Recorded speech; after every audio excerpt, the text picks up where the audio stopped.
The chapter for discussion will be our consignment, and a very known chapter to most of you. You have read consignment, somebody in graduation, prior to graduation, in CA Foundation, CMA. So consignment is a very dear chapter. This, let us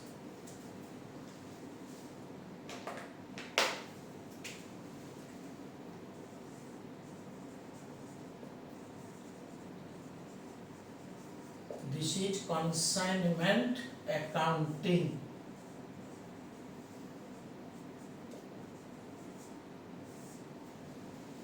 but ये जो वार देखते हैं consignment, it seem to be a little bit confusing वार. तो ये उसका meaning क्या है? मीनिंग यही है, consignor sends goods to consignee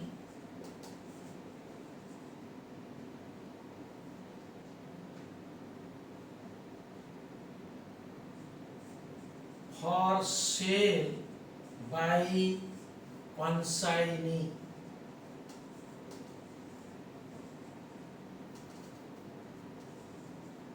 Under principal and agent relation.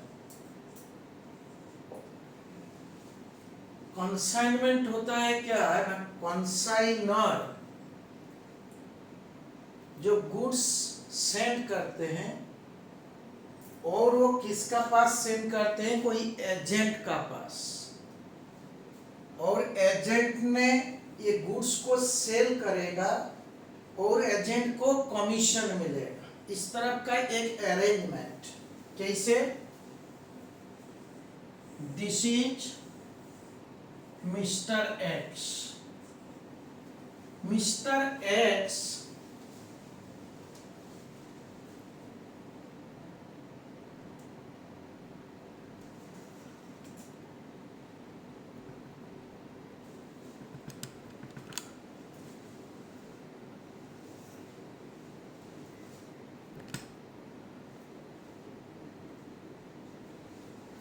Mister x मान लीजिए कि ही staying at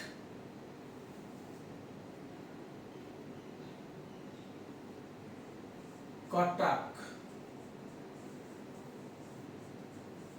mister x is staying in Cuttack, and he is a very prominent businessman. He has got production facilities, etc., and he is very much well known. Lot of wholesaler and retailer throughout Odisha, and he wants to expand his market.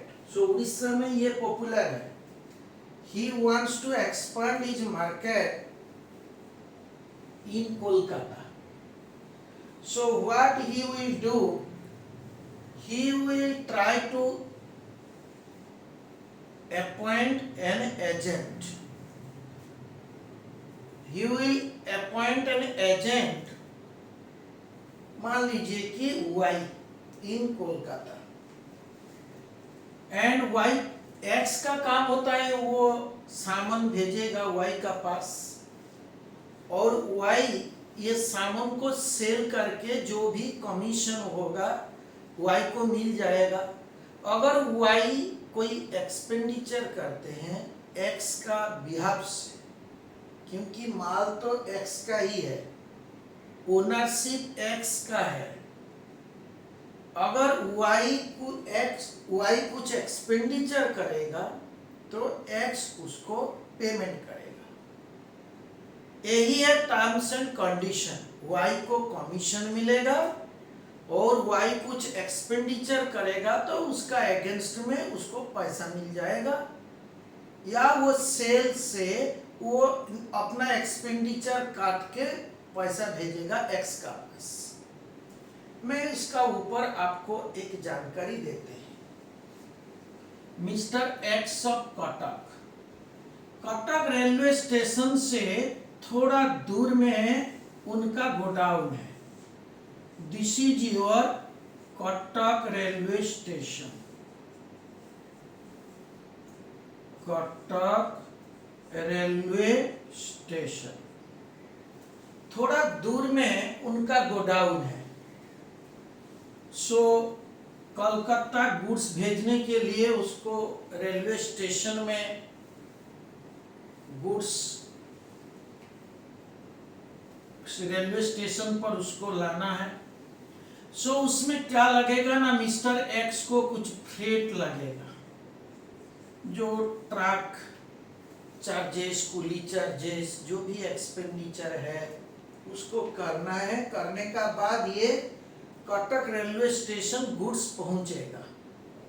Cuttack railway station में फिर पैसा देके railway freight देना है, क्योंकि rail एक charge लेता है गुड्स को कलकत्ता पहुंचने तक, एक चार्ज लेगा। ऐसे तो नहीं लेगा, तो चार्ज लगेगा। सो रेलवे फ्रेट कौन पेमेंट करेगा ना, mister ex railway freight payment करेगा। पेमेंट करने का बाद गुड्स आता है। रास्ता पर एक एक्सीडेंट हो गया। मान लीजिए कि गुड्स का कुछ चोरी हो गया या फायर हो गया, वागन में चोरी हो गया, कोई एबनॉर्मल लॉस ट्रांजिट में भी हो सकता है। तो उसको बोलते हैं, रास्ता पर जब आता है, मान लीजिए कि बालेश्वर स्टेशन का पास में कुछ गुड्स चोरी हो गया, इसको बोलेंगे लॉस इन ट्रांजिट। रास्ता पर गुड्स लॉस हो जाएगा और इसको बोलेंगे लॉस इन ट्रांजिट, रास्ता में लॉस हो जाएगा।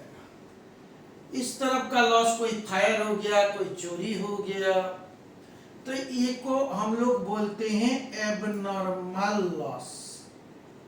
इसको बोलते हैं abnormal loss, loss in transit.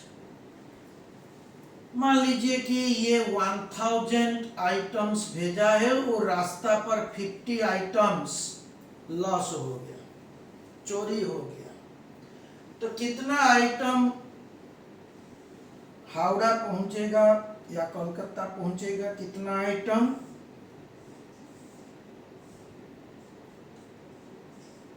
Kolkata पहुंचेगा आपका 950 items will reach in Calcutta. So Calcutta में 950 आइटम पहुंचेगा। उधर कौन है ना, मिस्टर वाई है। कलकत्ता का जो रेल का गोडाउन है उसमें मिस्टर वाई जाकर के रेलवे रिसीप्ट दिखाएगा कि मेरा नाम पर गुड्स कटक से आया है और 1000 आइटम्स आया है, उसमें 50 लॉस हो गया, 950 आपका गोडाउन में है, आप दे दीजिए। कौन बोलेगा? वाई बोलेगा। वाई को कैसे पता होगा ना, वो जो रेलवे का टिकट वो कटाएगा इधर, वो उसको ईमेल में, व्हाट्सएप में, किसी भी उपाय में ये रेलवे फ्रेट का जो रिसिप्ट है वो भेज देगा। तब वाई को पता हो जाएगा कि गुड्स रास्ता पर आ रहा है और कलकत्ता पहुंचेगा, सब कुछ डिटेल्स उधर रहेगा। सो वाई ने उनका गोडाउन कलकत्ता से थोड़ा दूर में, कलकत्ता स्टेशन से 20 किलोमीटर दूर में वाई का गोडाउन है। तो वाई क्या पे करेगा ना, इधर फ्रेट भी पे करेगा। Freight duty, godown rent, freight duty दे के गोडाउन में चीज आ जाएगा। मान लीजिए कि एक ट्रक जरूरी है, 2 ट्रक जरूरी है, तो ट्रक का फेयर जो है लगेगा, वो दे के गोडाउन तक ले आएगा। गोडाउन में क्या खर्चा होता हो सकता है ना, रेंट, इंश्योरेंस, ये गोडाउन में खर्चा हो सकता है। एक होता है आपका रेंट, इंश्योरेंस, ये खर्चा होगा। एडवर्टाइजमेंट भी जरूरी होता है सेल करने के लिए, एडवर्टाइजमेंट एंड अदर्स, और भी कुछ खर्चा हो सकता है। गोडाउन में पहुंचने का बाद ये सारा एक्सपेंडिचर हो सकता है। सो 950 आइटम्स से मान लीजिए कि Y ने 800 आइटम्स सेल कर दिया, 800 आइटम्स सेल किया, और 800 आइटम्स सेल करके जो पैसा होगा किसको मिलेगा? Y तो कलकत्ता में है, कलकत्ता में गुड्स सेल है, सो पैसा Y को मिलेगा। Y जो 800 आइटम सेल करेगा, उसमें सेल प्राइस से अपना कमीशन, उनका कमीशन, और अगर कुछ एक्सपेंस है, एक्सपेंसेस, ये लेस करके जो भी पैसा रहेगा वो X को भेज देगा, क्योंकि ये पैसा X का है। मान लीजिए कि Y जो 800 आइटम सेल किया 1,60,000 रुपीज में, और Y को फ्रेट लगा, आपका फ्रेट Y ने पेमेंट किया 2000, कमीशन Y का होता है 10% करके 16,000 कमीशन। अदर एक्सपेंसेस भी है जो कि Y पेमेंट किया है, ये भी मान लीजिए 10,000, और आपका रहेगा 28,000 माइनस करके 1,32,000 रहेगा, और ये 1,32,000 X का पास भेज देगा। बस खत्म हो गया कंसाइनमेंट का बात। नेक्स्ट ईयर में उनका पास जो स्टॉक रहेगा उसको हम लोग बोलेंगे कंसाइनमेंट स्टॉक, इसको बोलते हैं कंसाइनमेंट स्टॉक। और ये जो कंसाइनमेंट स्टॉक कितना रहेगा? 150 आइटम्स, क्योंकि 950 से 800 सेल हो गया और रहेगा 150 items. These 150 items ये consignment stock है, और आपको सेल प्राइस से कमीशन एक्सपेंसेस लेस करके वो पैसा X का पास एक ड्राफ्ट करके या किसी भी फंड ट्रांसफर करेगा। This total process is coming under an agreement. X और Y का अंदर एक एग्रीमेंट होता है। ये टोटल प्रोसेस एक एग्रीमेंट में रहेगा, जिस तरह बोल होगा। ये टोटल प्रोसेस को हम लोग मानते हैं कंसाइनमेंट। आप थोड़ा लिख लीजिए या कॉपी कर लीजिए, कुछ भी कर लीजिए, so that you can understand better.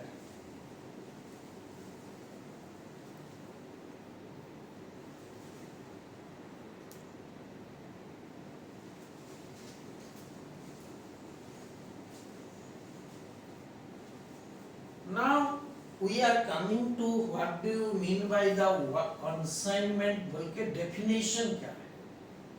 Now we are coming to the definition of consignment.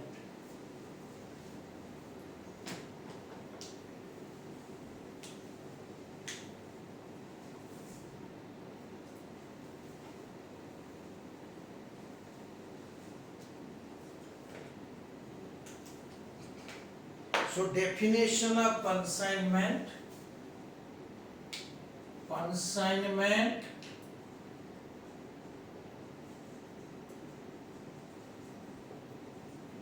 is a process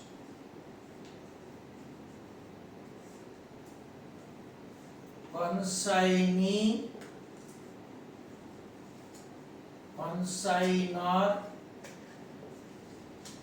send goods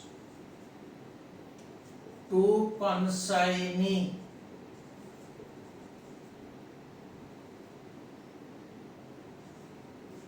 Consignee to get commission. Consignee to get commission. C. Commission on sales.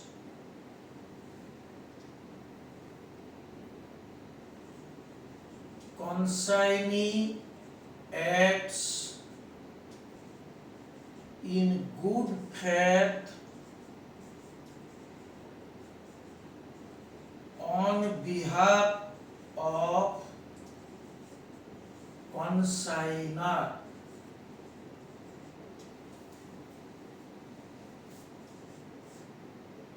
Principal and agent relationship holds.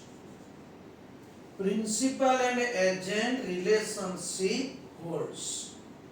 इस चीज को हम लोग बोलते हैं consignment accounting.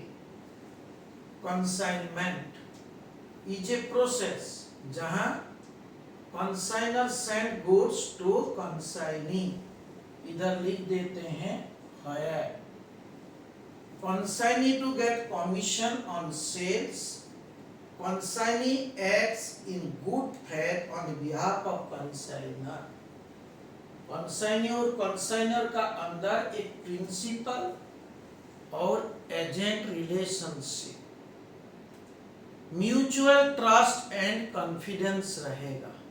एक दूसरा का ऊपर पूरा भरोसा करेगा.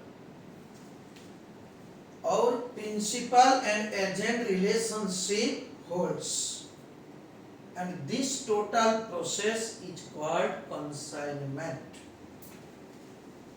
ये देखिए मिस्टर एक्स जो है ये होते हैं consignor. He is called consignor. Mister Y is called consignee. Mister Y is called consignee और mister X is called consignor. Right? So this process is called consignment.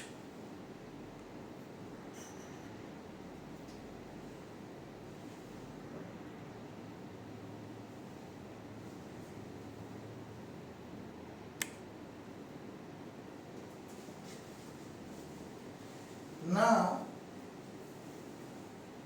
you just remember this flow chart because this flow chart is important for your journal entry and for your valuation of stock, valuation of abnormal loss.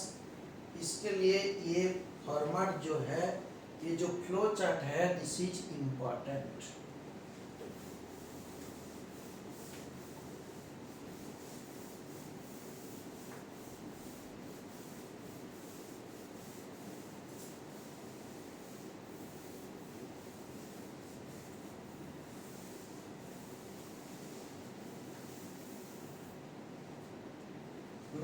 parties.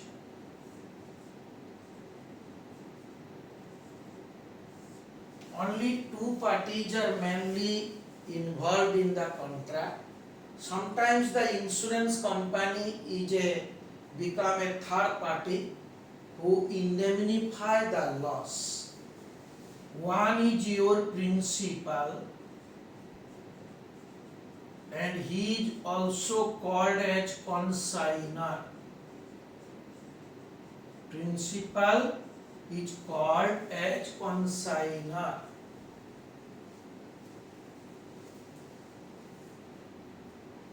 And another person is your agent, and he is called also as consignee.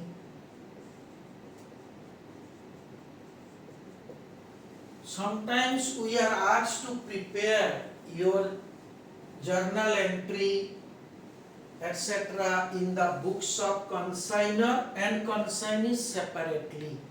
Also the ledger account in the books of consignor and consignee separately. So let us see what are the other terms used over here.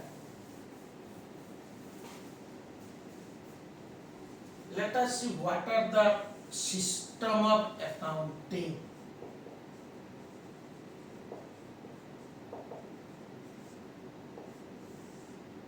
This is your accounting aspect.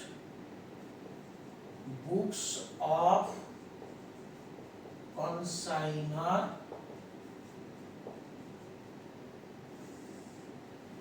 and this is your books of consignee.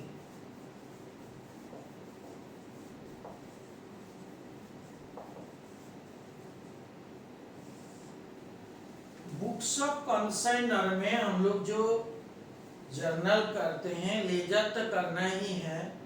और laser क्या क्या laser आता है मैं पहले आपको list बना देते हैं। इसमें फर्स्ट आता है आपका कंसाइनमेंट टू एक destination account.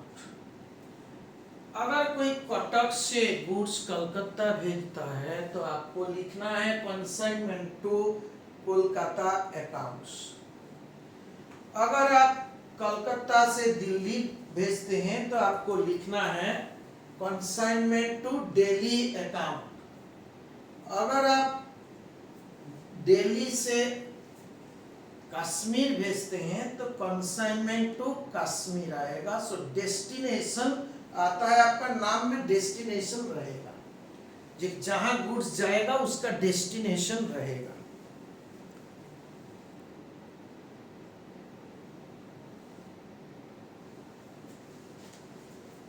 So consignment to account destination आता है।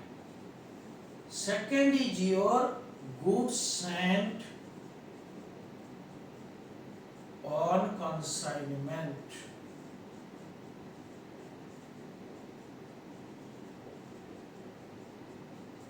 ये जो होता है ये आपका नॉमिनल अकाउंट होता है।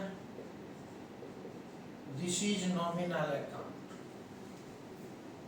इसमें प्रॉफिट या लॉस आता है। Goods sent on consignment account, ये आपका होता है real account. This is real account.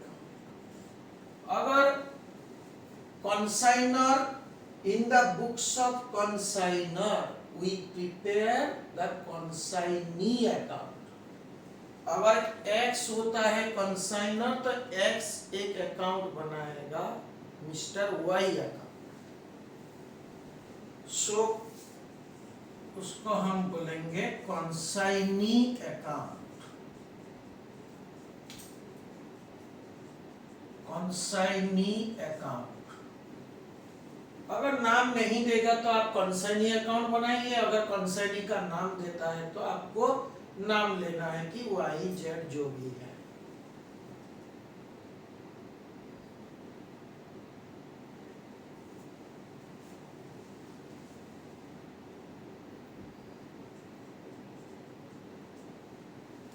कॉन्साइनी account.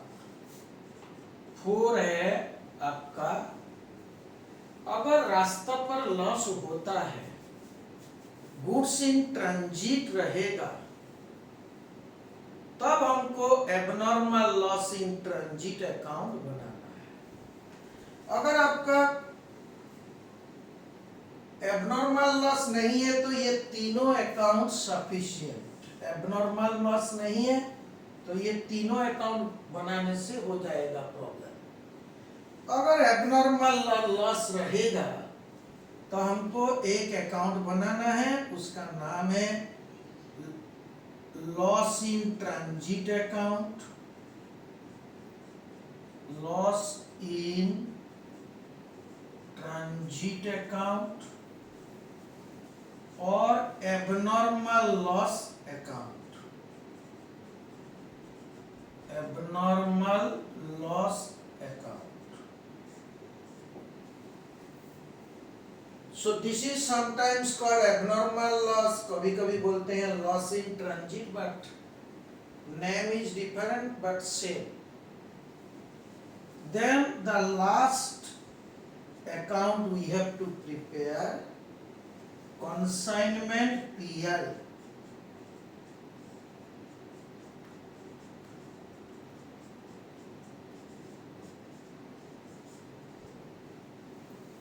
अगर आपको एबनॉर्मल लॉस है, during the transit there is some loss, then we have to prepare this abnormal loss or transit account and consignment PL account. So this you may have to prepare, you may not have to prepare in certain cases.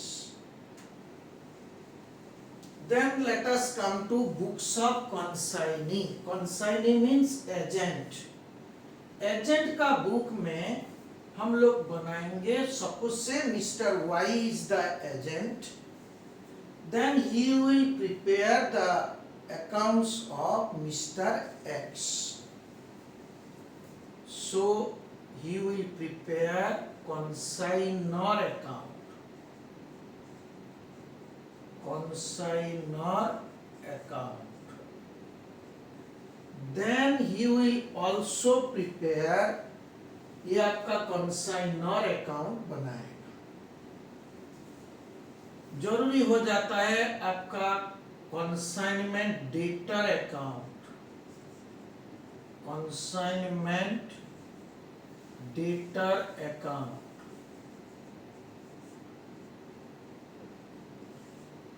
debt account,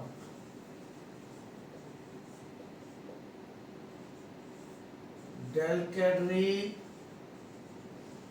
commission account,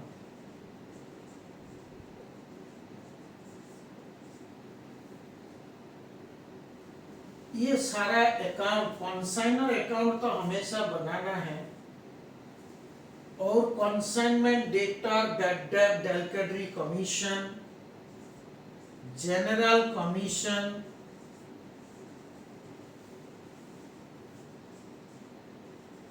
account, ये account आपको, ये जो 4 account है, ये कुछ problem में जरूरी नहीं होता है और कुछ प्रॉब्लम में उसको बनाना भी जरूरी होता है। स्पेशली जहां आपको डेलिकेटरी कमीशन देगा, ये सारा अकाउंट बनाना जरूरी हो जाता है। सो हम लोग ये डेलिकेटरी कमीशन का बारे में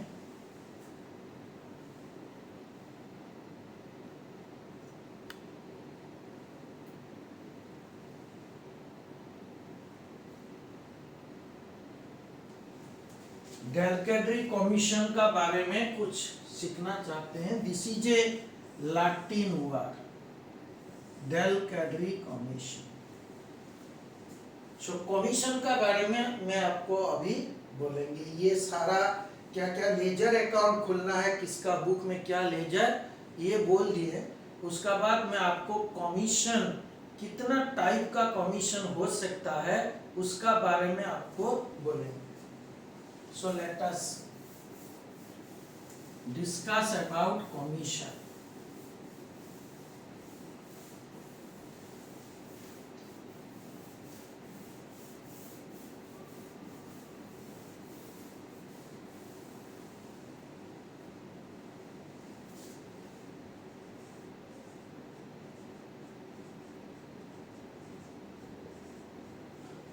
जो कमीशन होता है, commission is always paid by consignor to consignee, क्योंकि कंसाइनी तो एफर्ट दे रहा है, उसका तो दूसरा कुछ काम नहीं है, वो जो भी काम करते हैं on behalf of you only, consignor only he is working, so he should be given commission. ये कमीशन हैज गॉट 3 varieties.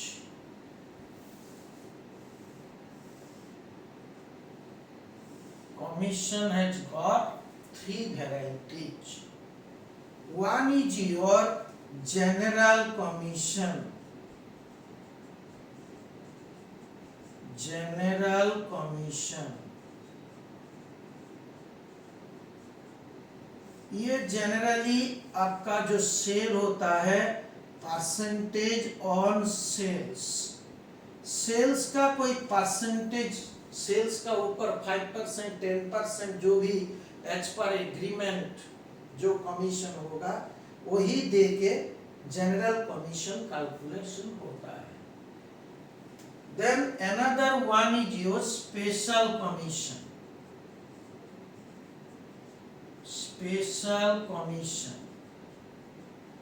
ये जो आपको स्पेशल वर्ड लगा है उसका मतलब है कि आपको कोई स्पेशल एफर्ट आप देते हैं, कोई ज्यादा कोशिश करते हैं आप, इसलिए आपको ज्यादा कमीशन मिलेगा। मैं एक छोटा एग्जांपल आपका पास देते हैं।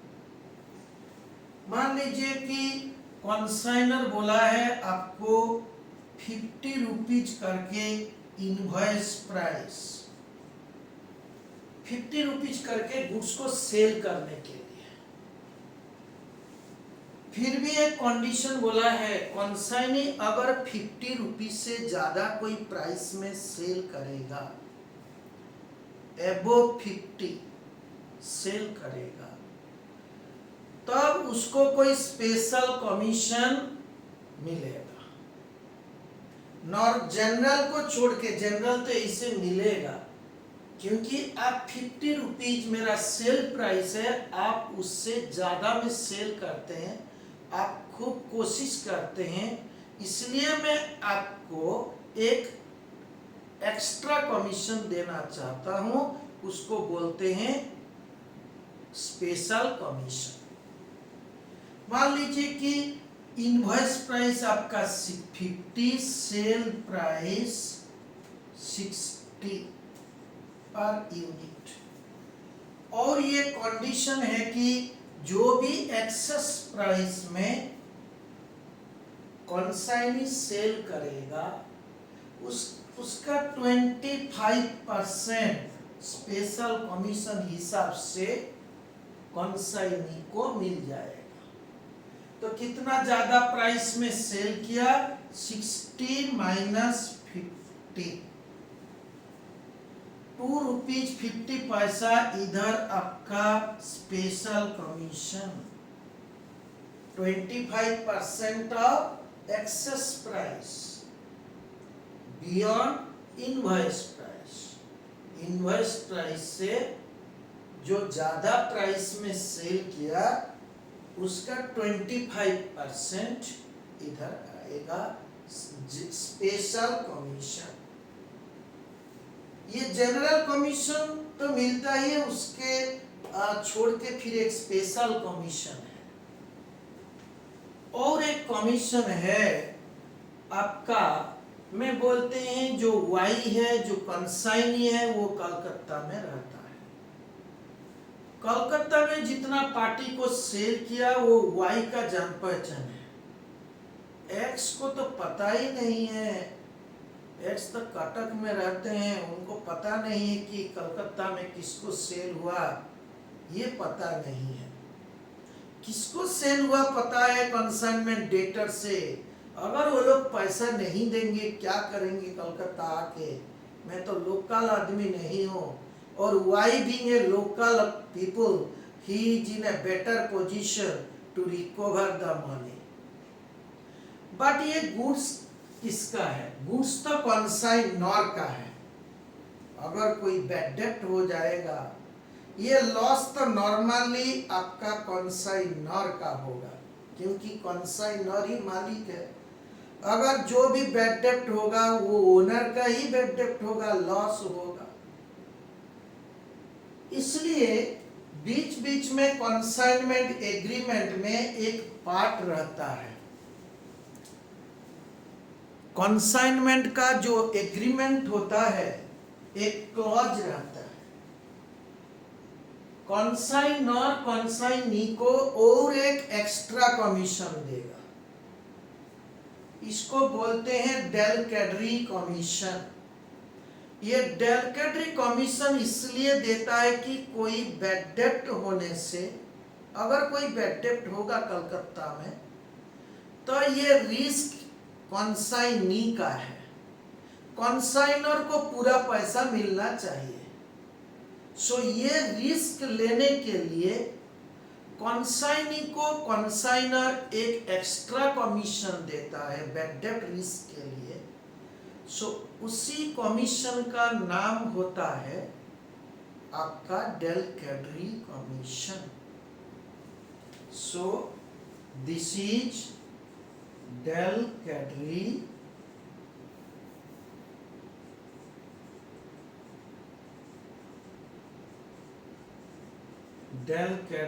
Commission.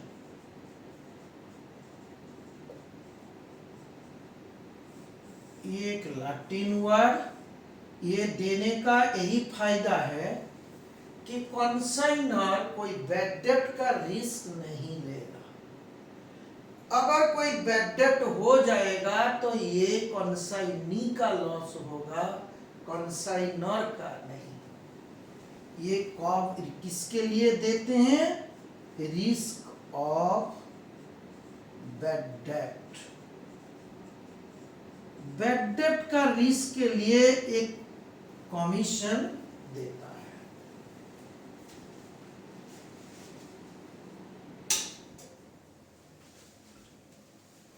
So this covers your risk of bad debt. Then we shall come to your del credere commission का बारे में कुछ स्पेशल चीज हम बोलेंगे।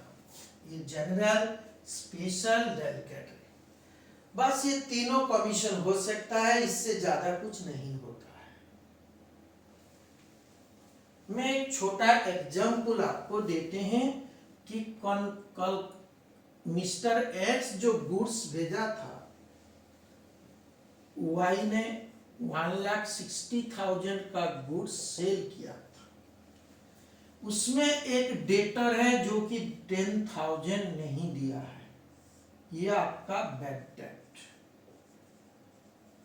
अगर डेलकेडरी कमीशन कंसाइनर नहीं देते हैं तो ये 10,000 कंसाइनर का ही लॉस है।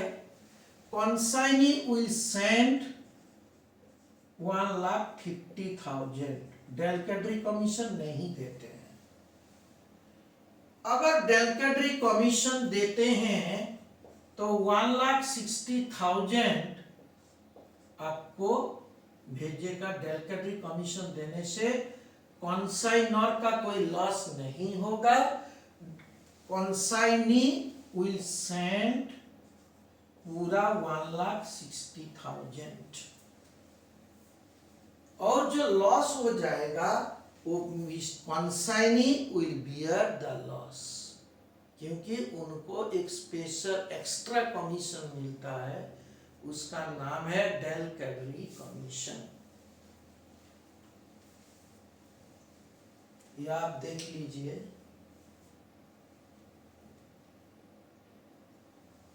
दीपक समझ में आता है ना?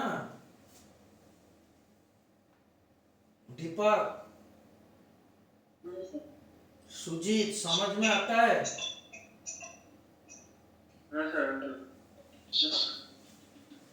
So this is your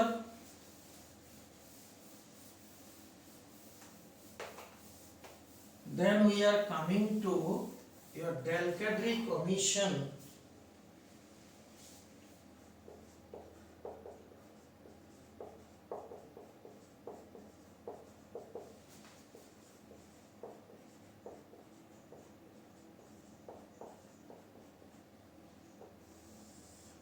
डेलकेड्री commission का बारे में मैं आपको बोलते हैं।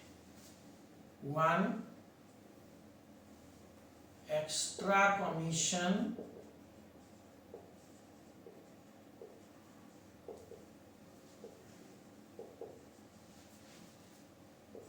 payable by consignor to consignee। ये एक extra commission payable by consignor to consignee. Second,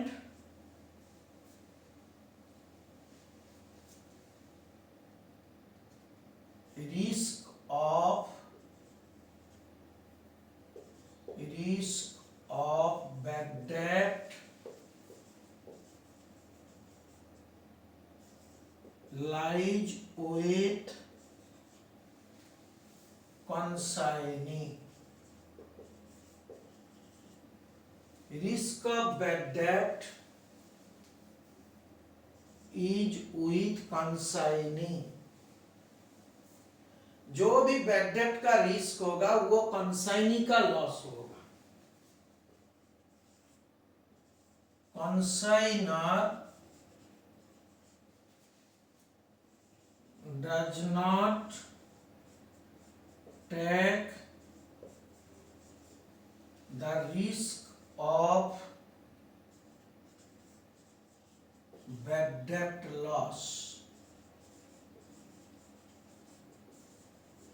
bad debt loss का कोई रिस्क कंसाइनर नहीं लेते हैं। 4 it is calculated on sales और as per terms and conditions. अगर कुछ नहीं बोलते हैं तो ये सेल का ऊपर आपका कैलकुलेशन होगा। अगर बोल देते हैं कि सेल का ऊपर होगा तो हो ही जाएगा। अगर कुछ नहीं बोलते हैं, अगर बोल देता है कि कोई पर्टिकुलर टर्म्स एंड कंडीशन लेकर के आपका कमीशन कैलकुलेशन होगा तो उस तरह होगा।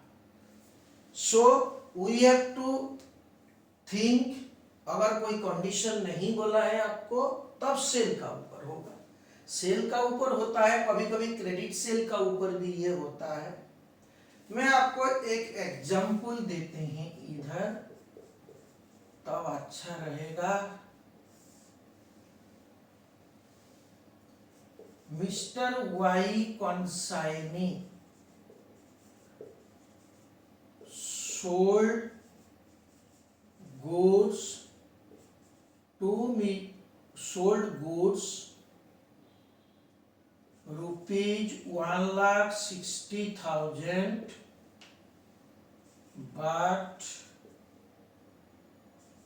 bad debt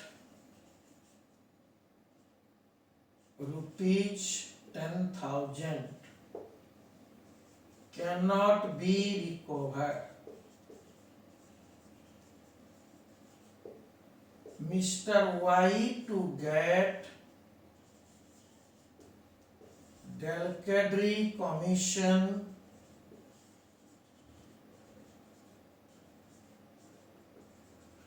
of 5% on sales। So in this case Delcadry commission is based on the gross sale। आपका ग्रॉस सेल कितना? 1,60,000।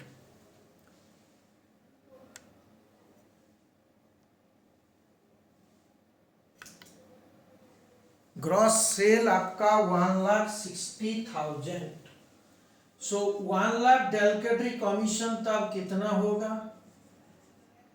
डेलकेड्री कमीशन will be 1,60,000, 5%, 8,000 total। ये आपका डेलकेडरी कमीशन का एक छोटा एग्जाम्पल देख लीजिए। थोड़ा डेलकेडरी कमीशन क्या है और इसका एग्जाम्पल क्या है। बीच बीच में एग्जाम में उसका शॉर्ट नोट भी पूछ देता है, तब आपको इस तरफ लिखने से अच्छा रहेगा। आप ये 4 पॉइंट लिख लीजिए और नीचे एक एग्जाम्पल दे दीजिए, तब आपका क्वेश्चन आंसर का क्वालिटी भी अच्छा रहेगा। ठीक है।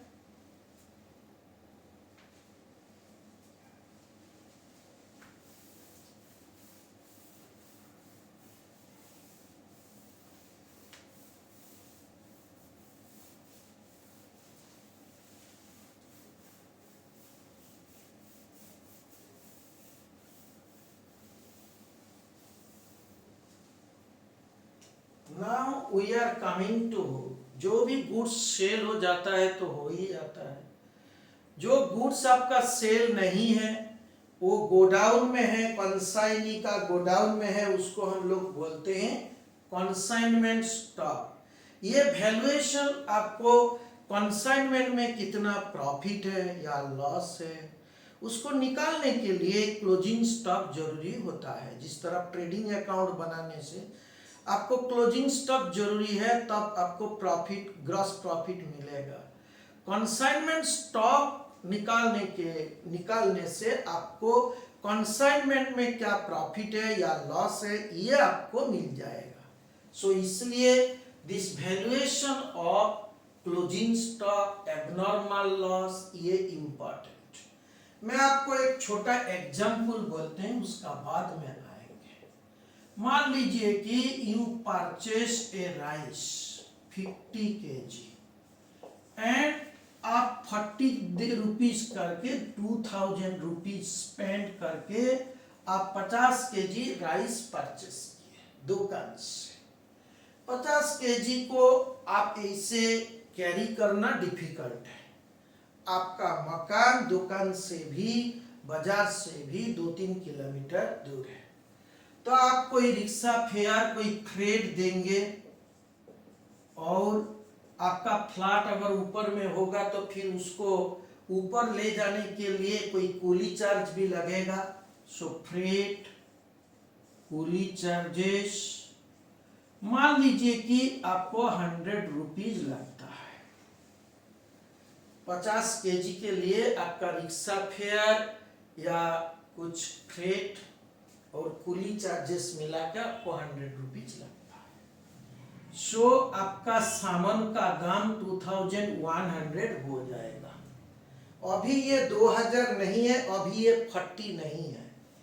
अब कोई आदमी आकर के बोलते हैं कि आपका फ्रेंड आकर के बोलते हैं कि तुम चावल लाए हैं, मेरे को 2 kg दो, तो आप मिनिमम कितना चार्ज करेंगे फ्रेंड्स से? 40 रुपीज नहीं, 2100 डिवाइडेड बाई 50 करके आप 42.42 रुपीज आप चार्ज करेंगे, क्योंकि आपका एक्सपेंडिचर होके आपका कॉस्ट ज्यादा हो गया।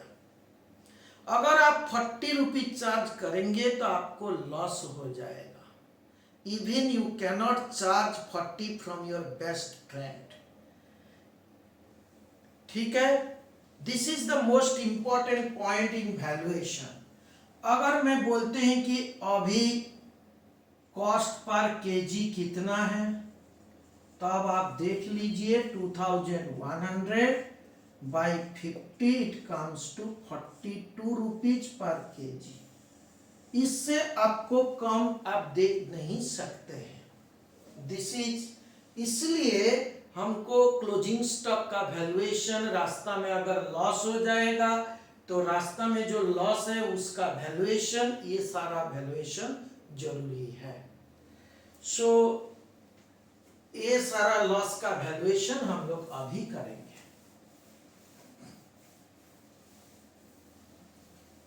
आप देख लीजिए, वैल्यूएशन 2 टाइप का होता है। सम टाइप वैल्यूएशन, इसमें there are 2 types. One is called units given. कितना यूनिट आप भेजे हैं, कितना नहीं भेजे हैं, वो आपको दिया है। Another type is your units not given। सिर्फ आपको मॉनिटरी टर्म्स में चीज दे दिया, 1 लाख का गुड्स भेजते हैं, 2 लाख का गुड्स सेंड किए हैं, इस तरफ दे दिया और आपको यूनिट्स नहीं दिया। यूनिट्स अगर दे देता है तो ये कितना बोलेगा, कितना ton, KG, number of units कुछ तो बोलेगा। सो जो भी बोलेगा वो आपको पेमेंट करना है। सो देखिए, यूनिट्स दे सकता है, यूनिट्स नहीं भी दे सकते हैं। मैं पहले जाते हैं, आपका यूनिट्स दिया है, एक मास्टर फॉर्मेट आपको बोल देते हैं, जो आप घर में चावल लेने का टाइम में जो किए हैं वही कॉन्सेप्ट से चलेगा, दूसरा कुछ नहीं है। वैल्यूएशन ऑफ स्टॉक लॉस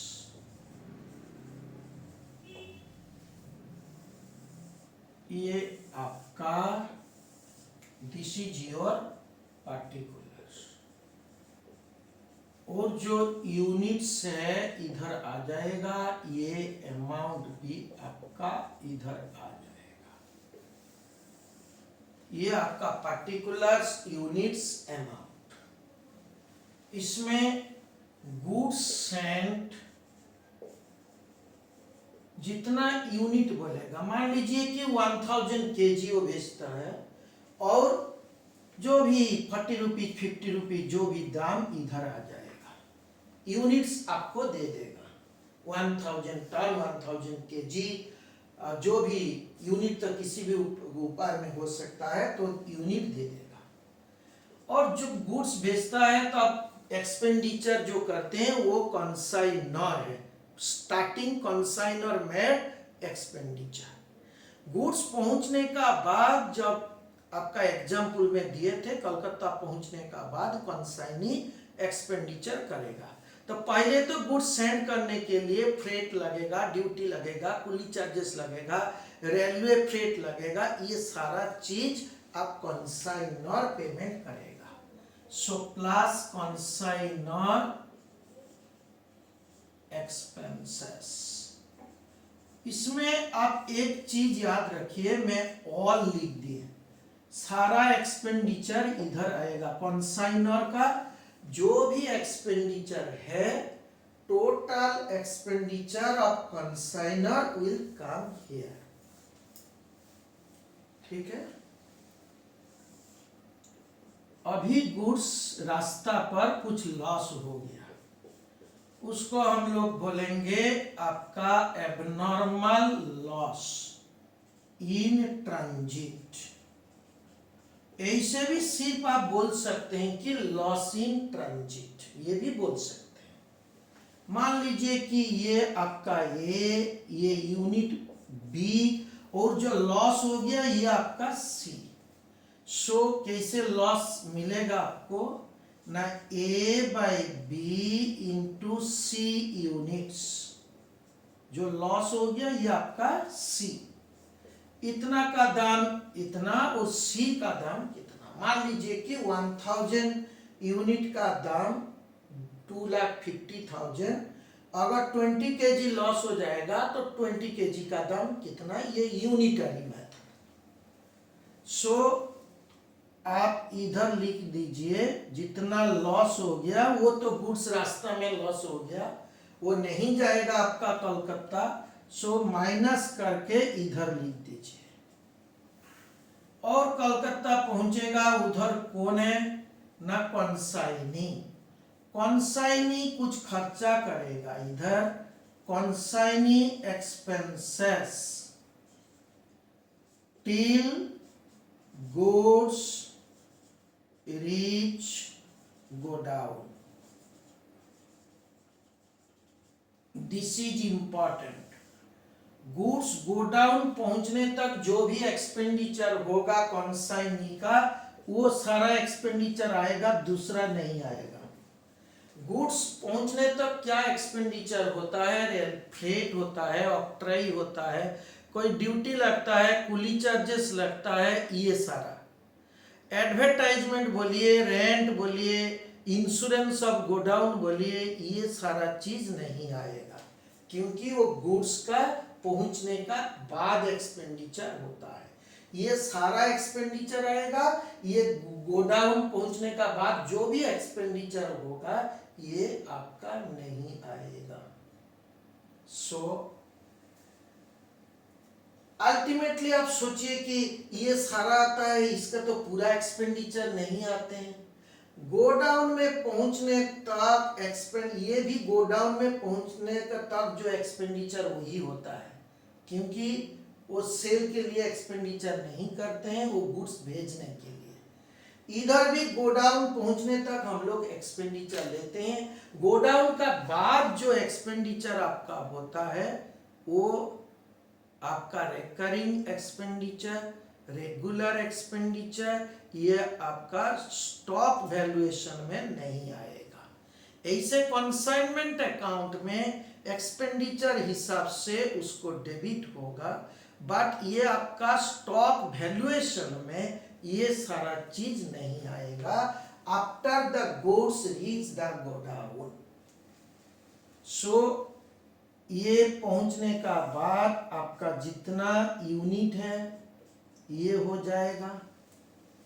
मैं एक छोटा एग्जांपल आपको देते हैं। मान लीजिए कि 1000 आइटम और ये 1 लाख रुपीज। मान लीजिए कि इधर वो 5000 रुपीज एक्सपेंडिचर किए तो टोटल हो जाएगा 1,05,000। और कॉन्साइन रास्ता पर जो लॉस है वो 20 kg लॉस हो गया। ये आपका 1000 20 kg लॉस हो गया। ये 980 kg रुका क्योंकि 1000 kg से 20 kg माइनस करने से आपको 980 kg होता है। ये आप यूनिटरी मेथड लगा दीजिए।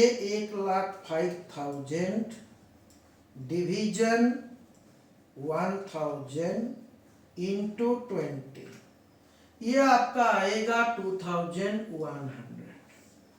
2100 अगर आप माइनस करते हैं 1,05,000 माइनस 2100, ये आपका 1,02,900। सो 1,02,900 आपका ये हो गया। कॉन्साइनी कुछ एक्सपेंडिचर किए, मान लीजिए कि ये 3000 रुपीज। सो आपका 1,05,900 ये आपका हो गया और यूनिट वही रहेगा 980 kg। ये एग्जाम्पल है, फॉर्मेट भी है। और मान लीजिए कि Y जो है वो 800 kg आपका सेल कर देगा। 800 kg are sold by consignee. So 800 kg अगर सेल करेगा तो आपका कंसाइनी का हाथ में रहेगा 180 kg। 180 kg सिर्फ रहेगा। सो उसका वैल्यूएशन कैसे होगा? Value of consignment stock. ये आप देखिए यूनिटरी मेथड में होता है। 980 kg का दाम इतना और 180 kg का दाम कितना, क्योंकि 800 kg सेल हो गया। आपका सेल मान लीजिए 800 kg। 800 kg सेल हो गया जाएगा तो 180 kg रहेगा। तो वैल्यूएशन कैसे होगा ना? 1,05,900 डिवाइडेड बाय 980 इंटू 180, यह आपका क्लोजिंग स्टॉक वैल्यूएशन हो जाएगा।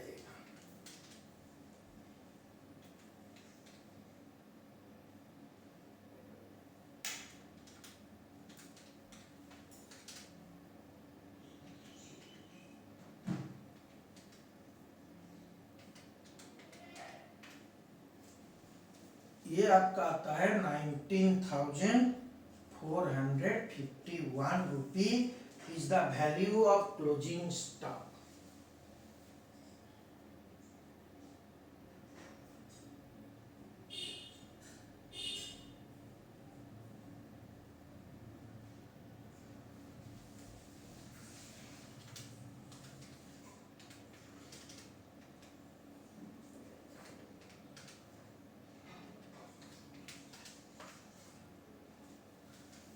अब देखिए मेरे को क्लोजिंग स्टॉक का वैल्यू मिला है 19,451।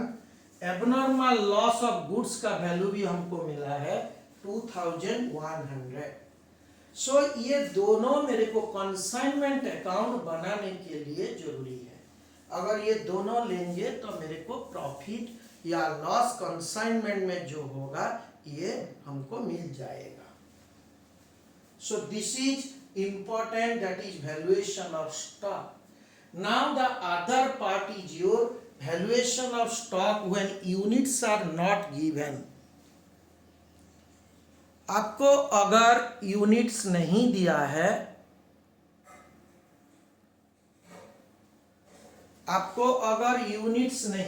है, तब आपको फिर वैल्यूएशन भी करना है। So today is this much. Let us continue in the next class. Thank you.